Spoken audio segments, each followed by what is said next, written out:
नमस्कार प्रिय साथियों। आज पुनः आप सबका स्वागत है। और आज की क्लास, जैसा कि पहले मैंने कहा था, मेरे माध्यम से ज्योग्राफी की क्लास होगी। तो आज मैं दो चीजों को लेकर चर्चा करूंगा। एक तो ज्योग्राफी विषय है और दूसरी जो बात है कि आप लोगों को थोड़ा सा गाइड करना है। गाइड इस संदर्भ में करना है कि आप लोग घर में बैठे हैं, उस टाइम को कैसे हम अच्छे बेहतरीन तरीके से यूटिलाइज कर सकें। और इसीलिए हम लोगों ने ये प्रयास किया है, क्योंकि जो सिविल सर्विसेज है, आपको मैंने क्लास में ऑलरेडी जैसा कि चर्चा होती रही है कि ये मैराथन टाइप दौड़ होती है। इसमें रुकना तो नहीं होता है, कंटिन्यूटी बहुत जरूरी है।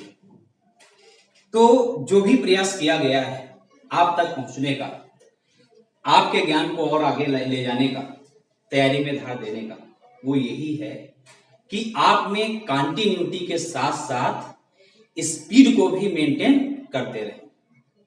क्योंकि जैसे जो कोविड-19 महामारी चल रही है और इसमें जो रोल रहा है गवर्नमेंट का, इंडियन गवर्नमेंट का, बहुत सराहनीय है और काफी हद तक हम लोग वर्ल्ड में अच्छी पोजीशन पर हैं कंट्रोल करने में। तो ये तो जाहिर सी बात है कि एक समय बाद ये समस्या को हटना ही हटना है। और उसके बाद में हमें ये देखना है, जो आपको समय मिला है, 3 महीना, 2 महीना, 4 महीना ऐसा हो सकता है, क्योंकि निर्धारित समय है नहीं, तो 3-4 महीना जो भी हो सकता है, और उसके बाद में पुनः वही मुख्य धारा में जुड़ना है सिविल सर्विसेज के माध्यम से। तो अब सिविल सर्विसेज के माध्यम से फिर से आपको आ रहा है और पता ये चला कि आपने जो छुट्टी मिली, क्या करें क्या ना करें, ऐसी स्थिति में आपने उस टाइम को गंवा दिया या खो दिया या यूज नहीं किया। तो अब हमें इसको बहुत अच्छे तरीके से समझना होगा कि हम लोगों का या हमारी टीम का जो प्रयास आप लोगों के लिए किया गया है, आपका भी सहयोग चाहिए। आपका सहयोग इस रूप में चाहिए कि जो भी मेरी टीम यहां से मटेरियल डालती है, उस मटेरियल का भरसक उपयोग करने के साथ साथ में जो क्लासेस चली 2-3 महीने, जो क्लासेस चली उनका पुनः रिवीजन अच्छे से करना है। प्लस जो भी मैंने मटेरियल के लिए आपको एडवाइस दिया था, उस मटेरियल को भी साथ साथ लेते हुए चलेंगे।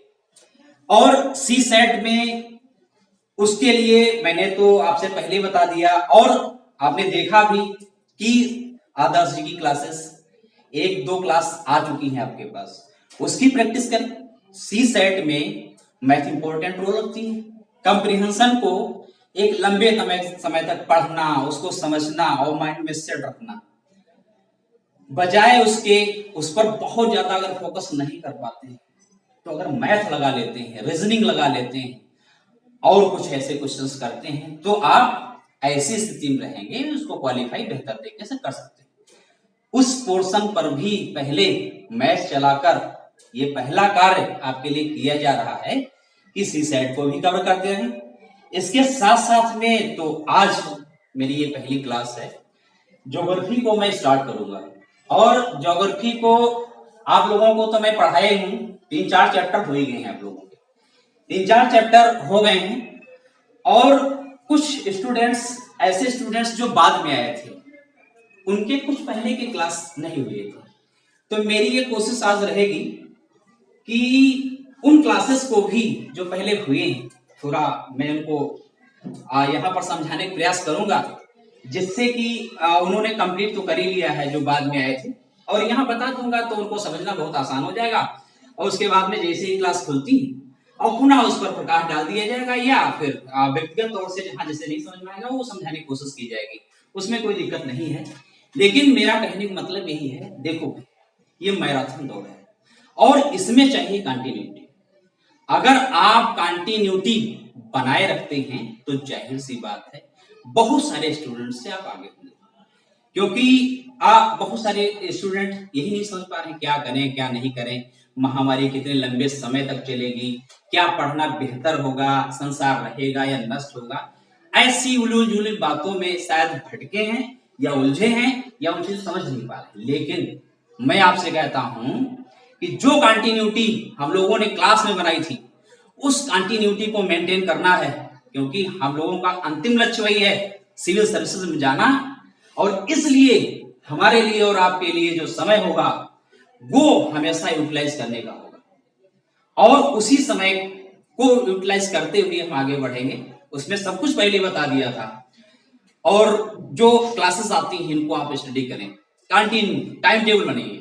मैं दिल्ली में था, दिल्ली के बाद यहाँ आया, तो दिल्ली में जो अभी भी मेरे दोस्त हैं वहां पे, तो उनसे बातचीत होती रहती है, तो वो बताते हैं कि सर जी मैं अभी भी मेरी रूटीन तो वही है, थोड़ा बहुत प्रभाव रहता है, चर्चाएं होती हैं, बड़ा मुद्दा है, लेकिन अधिकांश दोस्तों से ये बात होती है तो कहते हैं कि वो हमारी रूटीन आज भी मेंटेन है, अधिकांश लोगों से। अब आप अपने आप को देखिए, आप तो बिल्कुल उससे दूर हो गए, पढ़ नहीं रहे। तो जाहिर सी बात है, जो इतनी बड़ी तैयारी में जो कंटिन्यू है, और भले ही डेटें आगे बढ़े, चाहे आईएएस वाली हो चाहे पीसीएस स्टेट्स हो, आगे बढ़े, लेकिन अगर 2-3 महीना आप खो देंगे तो इसका माने ये हुआ कि आप बहुत पीछे चले गए, बहुत पीछे चले गए, डिमोरलाइज हो जाएंगे। और कुछ लोगों की तो ऐसी स्थिति बनती है, वो ये बाद में सोचना उनको एक प्रश्न बनेगा कि हम इस लाइन में जाएं या कुछ और करने लगे। इसलिए बहुत ही ये समय सेंसिटिव है, और सेंसिटिव समय को सकारात्मक बनाने का एक ही तरीका होगा, study, hard study, hard study. और जो मुद्दे हैं अपने आप धीरे धीरे सारे खत्म होंगे। बस अंतिम मुद्दा हमारा ये होगा, सिविल सर्विसेज को फाइट करना। इसलिए मेरा यही प्रयास है मेरी टीम के माध्यम से कि सारे विषयों को क्रमवार, जैसे आदर्श ने तो चला ही दिया, और वो ऑलरेडी आपके पास आ चुके हैं दोनों, एक तो यूट्यूब के माध्यम से क्लासेस, और बाकी तो मैंने डाल दिया था, आपके ग्रुप पे डाल दिया है, उनको लगाते रहिए। बाकी जो मैथ, अब मेन टॉपिक यही हमारा है कि जीएस में पहला टॉपिक यही है कि ज्योग्राफी जीएस में पढ़ना। तो देखिए कि जैसे मैंने सीखा, चाहे दिल्ली में कुमार भरोसे से सीखा, चाहे के पांडे लखनऊ में सीखा, और कई लोगों से जो भी सीखा, और मेरा विषय भी वही रहा ज्योग्राफी ऑप्शनल का। तो उसमें यही है, मुझे बड़ा अच्छा यही लगा कि जहां पर सीखने का मौका मिला, समझने का मौका मिला, पढ़ने का, सिखाने का। सिखाने का मतलब यही है कि रटना नहीं, समझना और देखना है। क्या देखना है, क्या समझना है। जैसे आपने देखा होगा कि टॉपिक को कैसे हमको समझते हैं। आप थोड़ा सा एग्जांपल लेते हैं। आपको ये तो मालूम होगा कि ये भूमध्य रेखा है 0 डिग्री पे, जिसको विषुवत रेखा भी कहते हैं।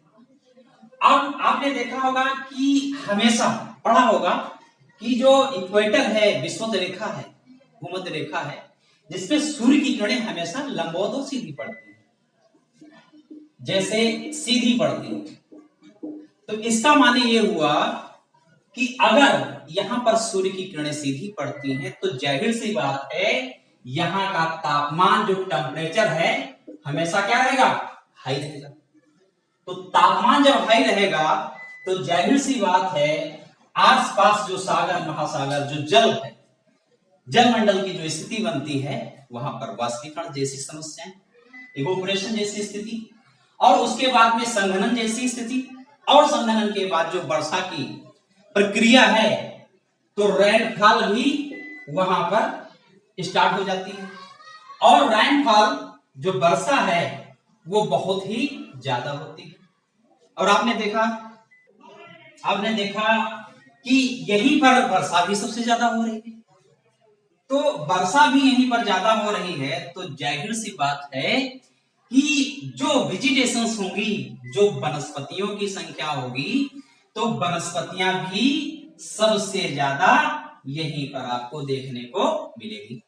जाहिर सी बात है टेम्परेचर सबसे ज्यादा है।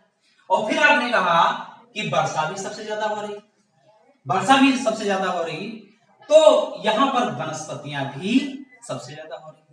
अच्छा, जब वनस्पतियां भी सबसे ज्यादा हो रही हैं, और ये क्रम आपने कहा कि दोपहर के बाद की जो प्रक्रिया है, तेज वर्षा और रोज वर्षा, जिसके माध्यम से फिर आपको यह भी देखने को मिलेगा कि यहां पर इस रीजन में, विषुवत रेखा के आसपास, जो भूमि है वो कैसी हो जाएगी, दलदली हो जाएगी, क्योंकि कंटिन्यू रेगुलर वर्षा हो रही, तो यहाँ की जो लैंड है वो दलदली हो रही, और यहाँ पर बड़े डेंस जो वनस्पतियां हैं, जंगल हैं, बड़े घने घने जंगल पाए जाएंगे, क्योंकि वर्षा की मात्रा अधिक है तो वनस्पतियों की मात्रा अधिक है, और वनस्पतियों की मात्रा अधिक है तो जैव विविधता की भी मात्रा क्या होगी, अधिक होगी, क्योंकि वनस्पतियां भी अधिक है तो जैव विविधता भी अधिक होगी।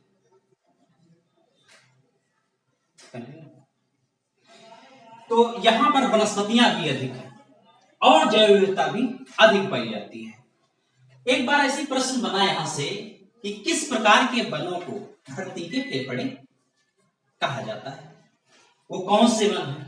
तो जाहिर सी बात है, अगर आपने थोड़ा कंसेप्ट के रूप में देखा कि विषुवत रेखा पर या भूमध्य रेखा पर सूर्य की किरणें लंबवत या सीधी पड़ती, वहां पर तापमान सबसे ज्यादा होता है, वहां पर वर्षा सबसे ज्यादा होती है, वहां पर जो वेजिटेशंस हैं, वनस्पतियों की जो है वो अधिकता सबसे ज्यादा होती है। उसके बाद में अगर वनस्पतियों की भी अधिकता ज्यादा है तो जैव विविधता फिर वहां पर सबसे ज्यादा हो रही है। तो इस प्रकार से इस कंसेप्ट को समझा जा सकता है, और यही से हम क्वेश्चन को अपने आप से निकाल भी सकते हैं, अगर नहीं पढ़े हैं तब भी हम इसको निकाल सकते हैं। तो समझने का जो तरीका है, जो सीखने का तरीका है, इस प्रकार का हो सकता है। अगर हम कंसेप्ट जान जाते हैं तो शायद उनसे क्वेश्चन भी हम निकाल सकते हैं। ये तो एक सीखने की बात मैं कर रहा था, एक उदाहरण के तौर पर। अच्छा, अब हमें देखना है इंडिया के बारे में, क्योंकि जो ज्योग्राफी पढ़ना है वो दो रूपों में पढ़ना है, एक तो वर्ल्ड ज्योग्राफी, विश्व भूगोल पढ़ना है, और दूसरा जो है इंडियन ज्योग्राफी और भारत का भूगोल पढ़ना है। जैसा कि मैंने कहा कि एक तो विश्व भूगोल पढ़ना है, विश्व का भूगोल नंबर 1, विश्व का भूगोल, वर्ल्ड ज्योग्राफी पढ़ना है। दूसरा टॉपिक है इसी में जो सबसे ज्यादा क्वेश्चन पूछे जाते हैं इंडियन ज्योग्राफी से, वो है भारत का भूगोल, भारत का भूगोल। तो ये दो पर हमें फोकस करना है, विशेष तौर पर हमें इंडिया की ज्योग्राफी का अध्ययन करना है। तो देखिए, इंडिया के ज्योग्राफी के संदर्भ में जो पहला टॉपिक रहेगा वो रहेगा भारत का सामान्य परिचय। तो मैंने कहा भारत का सामान्य परिचय, इससे पहले थोड़ा समझें कि जो ज्योग्राफी है ये बहुत ही इंपॉर्टेंट सब्जेक्ट है। वनडे एग्जाम हो चाहे जिस प्रकार के एग्जाम हो, कोई भी एग्जाम हो, उनके साथ साथ सिविल सर्विसेज में देखें तो इसका वेटेज बहुत ज्यादा रहता है। आप लोग तो इसको देखते ही देखते हैं कि किन सब्जेक्ट में उसका वेटेज ज्यादा है। ये अगर विषय लेते हैं जो अध्ययन करता है और नहीं लेता है, फिर भी चाहे प्री दे रहे हो, चाहे मेंस दे रहे हो, चाहे इंटरव्यू दे रहे हो, चाहे निबंध की क्लासेस में निबंध के क्वेश्चंस बनते हो, या वनडे एग्जाम्स में भी आप देखते हैं कि अनवरत इंडियन ज्योग्राफी से, वर्ल्ड ज्योग्राफी से क्वेश्चन पूछे जाते हैं। तो अब सिविल सर्विसेज में देखें कि प्री में तो आता ही आता है, चाहे समीक्षा अधिकारी हो चाहे लोअर है, सब में आता है। और जब सिविल सर्विसेज में मेंस का एग्जाम देते हैं उसमें भी दो पेपर जो हैं उसमें भी आपको देखने को मिलेगा कि जीएस के तौर पर पूछे जा रहे हैं क्वेश्चंस। इसके साथ साथ में ऑप्शनल लेते हैं तो 500 नंबर का तो पढ़ते ही पढ़ते हैं। इसके साथ साथ में हमेशा ऐसा रहता है कि जो हमारी निबंध आता है, निबंध में भी कहीं कहीं एक क्वेश्चन जरूर पूछ लिया जाता है। एक क्वेश्चन में वो क्वेश्चन हो सकता है इन्वायरमेंट से रिलेटेड, हो सकता है बर्निंग इशू। वर्तमान परिवेश में देखें तो इन्वायरमेंट बर्निंग इशू है, और चाहे नदियों के माध्यम से आई हुई आपदा भारत के लिए एक बड़ी चुनौती, ऐसे क्वेश्चंस बनते हैं। चाहे आप इंटरव्यू में देखें तो इंटरव्यू में भी पूछा जाता है किस परिवेश से आते हैं, कौन सी नदियां हैं, मृदा है, जंगल हैं, या कोई अन्य भी क्वेश्चंस उससे रिलेटेड, ज्योग्राफी से रिलेटेड बनते हैं। इसलिए इसकी महत्ता को हम इस प्रकार समझ सकते हैं। तो जो ये टॉपिक है भारत का सामान्य परिचय, इसके संदर्भ में कुछ थोड़ा बहुत समझ लेते हैं। देखिए ये इंडिया है, इस प्रकार से महसूस कर सकते हैं कि इंडिया है। और जैसा कि आप लोग जानते हैं यहां पे अरब सागर है, अरब सागर, ये अरब सागर की स्थिति बनती है। और इधर देखें तो बे ऑफ बंगाल, यानी बंगाल की खाड़ी, यहां पर बंगाल की खाड़ी है। और सबसे नीचे में देश के नाम पर रखा गया महासागर का नाम ये है इंडियन ओशियन, हिंद महासागर। तो ये ऐसी ज्योग्राफिकल लोकेशन है जहां पर तीनों तरफ जल है। इसके साथ साथ में हम देखें, अगर राज्यों को लें तो इस प्रकार से राज्यों को देखा जा सकता है। जैसे यहां से देखें तो सबसे पहले देखेंगे कि यहाँ पे गुजरात है, इसके बाद में देखें तो यहाँ पर महाराष्ट्र की स्थिति बनती है। और जस्ट नीचे इसके गोवा, जस्ट बाद है कर्नाटक, उसके बाद है केरल। और इसके बाद में देखें तो यहां पर तमिलनाडु की स्थिति बनती है। उसके बाद आंध्र प्रदेश की बनती स्थिति, और उड़ीसा के साथ साथ यहां है पश्चिम बंगाल। ये राज्य तटीय राज्य है, ये तो बनते हैं तटीय राज्य। और ये इसको कहते हैं पश्चिमी तट, ये पश्चिमी तट है। और दूसरी तरफ पूर्वी तट, और ये दक्षिण का पोर्शन। तो पश्चिम में अरेबियन सी, अरब सागर, और पूर्व में बे ऑफ बंगाल, बंगाल की खाड़ी, और दक्षिण में इंडियन ओशियन, हिंद महासागर। इसलिए इस पोर्शन को तीनों ओर से जल से घिरे होने के कारण इसको प्रायद्वीप कहा जाता है। थोड़ा और समझने की कोशिश करें इसको। अब ये जो पश्चिमी तट है, ये केरला से लेकर के कर्नाटक वाला ये पूरा एरिया, इसको हम लोग कहते हैं मालाबार।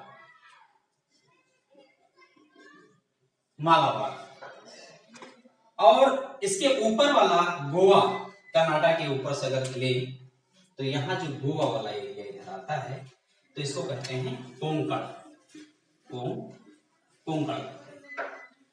इसी तरह से अगर हम पूर्व वाले हिस्से को देखें तो ये तमिलनाडु के ऊपर वाला आंध्र प्रदेश का एरिया, यहां वाला, इसको कहा जाता है कोरोमंडल।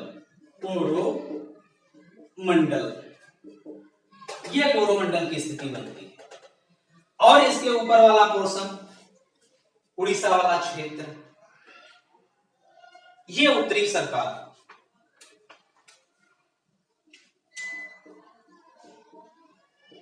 ये उत्तरी सरकार। अब इसके साथ साथ में थोड़ा और समझने की कोशिश करेंगे कि जो इंडिया है यहां से लेकर के यहां तक, यानी जेएनके से लेके जम्मू कश्मीर से लेके तमिलनाडु या नीचे कन्याकुमारी तक देखें तो ये इसकी हो जाती है लंबाई। और ऊपर वाले पोर्शन को हमेशा नॉर्थ में देखते हैं और नीचे वाले पोर्शन को हमेशा साउथ में देखते हैं। इसी तरह गुजरात से लेकर के अरुणाचल प्रदेश तक अगर हम देखें तो ये स्थिति बनती है चौड़ाई की। पश्चिम में गुजरात से लेके पूर्व में अरुणाचल प्रदेश,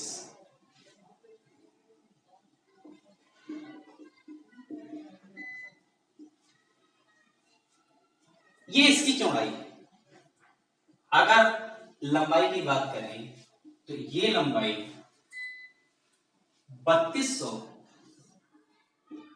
14 किलोमीटर की होती है, 3214 किलोमीटर की होती है। इस चौड़ाई की बात करें, यानी गुजरात से लेकर अरुणाचल प्रदेश तक, यानी पश्चिम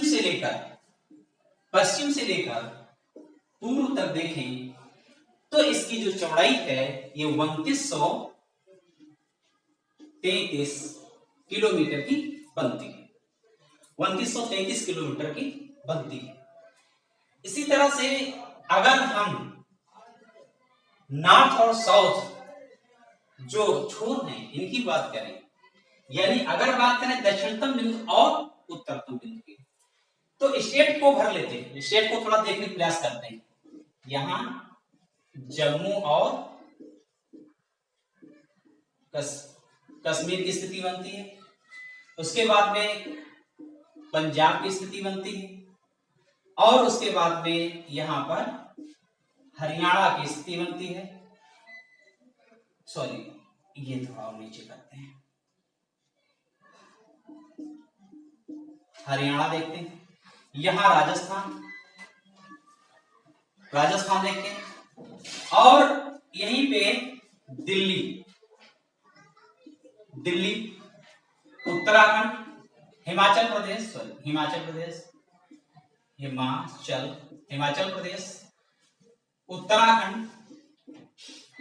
उत्तराखंड, और उसके बाद में ये वाला जो एरिया है ये नेपाल का है, नेपाल, और इसके पड़ोस में जो स्थिति बनती है ये उत्तर प्रदेश की बनती है, उत्तर प्रदेश, और उत्तर प्रदेश से सटा हुआ बिहार है। यहां पर अगर देखें बीच में मध्य प्रदेश है, और यहां पे झारखंड है, यहां पे छत्तीसगढ़ है, यहां पे छत्तीसगढ़ की स्थिति बनती है, और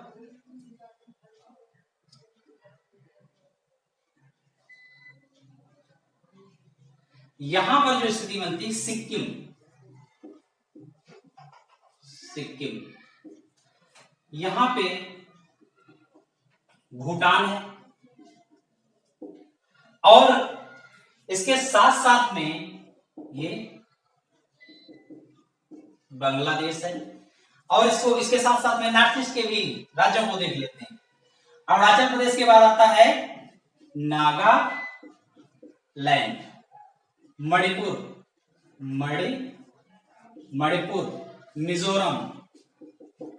मिजोरम, और इसके साथ साथ में यहां पर देखें तो त्रिपुरा है, और यहां पे असम है, असम और मेघालय, ये नॉर्थ ईस्ट के स्टेट्स हैं।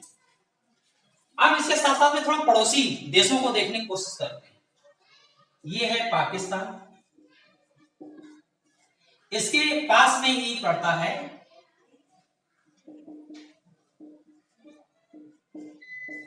अफगानिस्तान।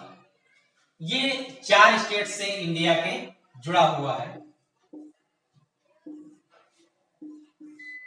इसी तरह देखेंगे चीन है, और चीन के अधीन आता है तिब्बत।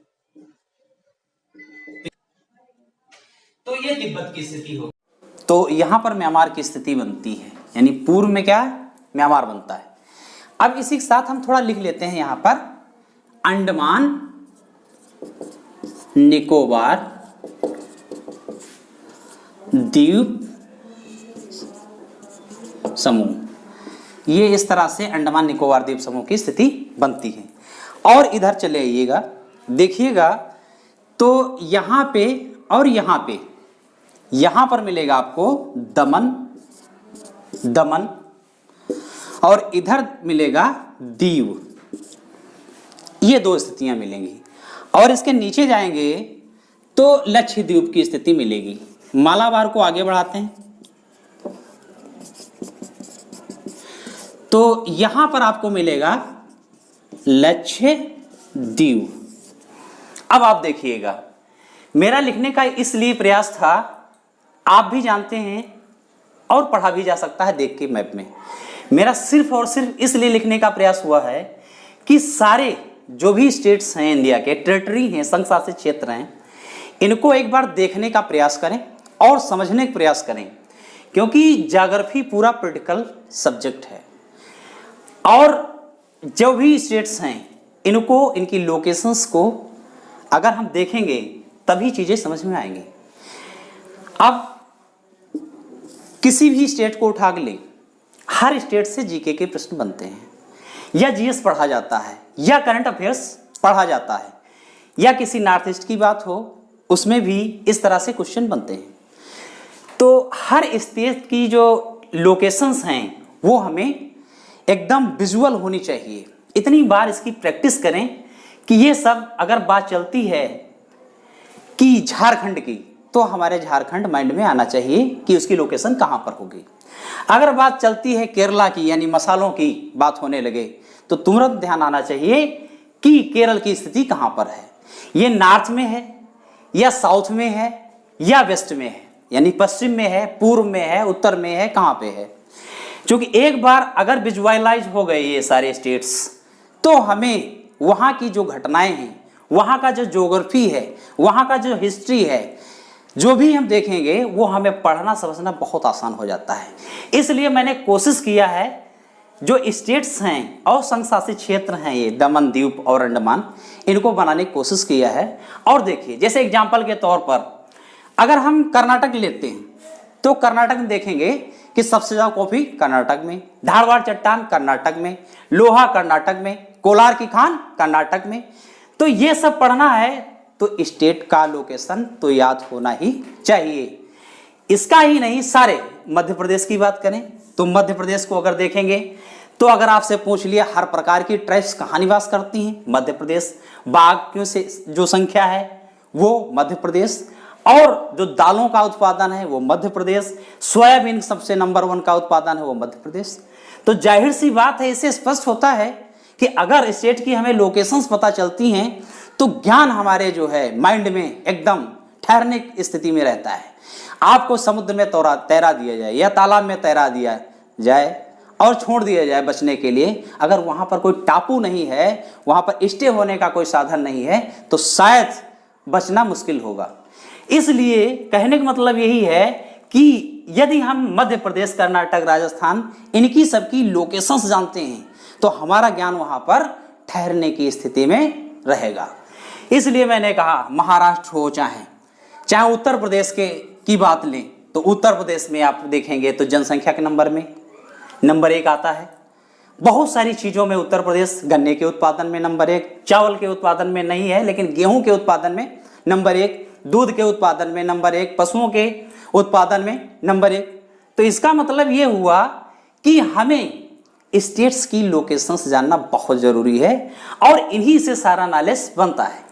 एक बार अगर विजुअलाइज हो गए, स्टेट्स की लोकेशंस जान गए, कहाँ पर कौन सा स्टेट्स है, क्या उसकी लोकेशन नॉर्थ में है, ईस्ट में। मैंने पहले चर्चा किया कि पश्चिम में जो है ये पोर्शंस और ये एक पोर्शंस पूर्व में है। तो ये राज्य, पश्चिम के राज्य, इनको मालाबार के नाम से जाना जा रहा है और पूर्व के राज्यों को कोरोमंडल। तो पूर्व पश्चिम 2 पोर्शन बांटा। उसके बाद में मैंने ये कहा कि कोंकण पड़ता है, कहाँ पड़ता है। उसके बाद में कहा उत्तरी सरकार कहाँ पड़ता है। ये सब देखा। इसके साथ साथ में आपको ये देखना होगा, अधिकांश क्वेश्चन पूछे जाते हैं कि भारत के तटीय राज्यों की संख्या कितनी है, ऐसे क्वेश्चंस बनते हैं। अब आपने पढ़ना, याद नहीं करना, रटना नहीं है, बस केवल देखना और समझना है। अब क्या देखना समझना है, आपसे मैंने कहा कि जो अरबियन सी है, इंडियन ओशियन है और बे ऑफ बंगाल है, तीनों महासागर और इनके किनारे किनारे, मैंने इसीलिए पहले स्टेट्स बनाए। जाहिर सी बात है यही संख्या 9 लिखी रहती है। अब आपने देख लिया है, सिर्फ याद नहीं करना, देख लिया और आपने कहा सर ये गुजरात नंबर 1 पर आता है, महाराष्ट्र नंबर 2 पे आता है, फिर गोवा 3 पे है, कर्नाटक 4 पे है और केरल 5 पे है, तमिलनाडु 6 पे है और आंध्रा 7 पे है, उड़ीसा 8 पे है और वेस्ट बंगाल, पश्चिम बंगाल 9 पे आता है। इस प्रकार आपने देखा और देखने के साथ साथ आपको तुरंत विजुअलाइज हो गया कि ये स्टेट्स की स्थिति जो 9 है इस प्रकार है, ये तटीय राज्य हमारे हैं। तो अपने आप से क्वेश्चन हल हो जाता है। इसी प्रकार से आपसे अगर चर्चा होती है क्वेश्चन पूछा जाता है और ये कहा जाता है कि जो 23.5 डिग्री है, यानी जो एक ऐसी रेखा है जो भारत के मध्य से गुजरती है, जिसका नाम है, क्या नाम है, कर्क रेखा, जो 23.5 डिग्री, जो 23.5 डिग्री पर स्थित है, भारत के कितने राज्यों से होकर गुजरती है। अच्छा, आपको राज्य की लोकेशंस पता नहीं है तो आप रटने की खूब कोशिश करते हैं और फिर आप भूलने की कोशिश नहीं करते हैं, अपने आप भूल जाता है।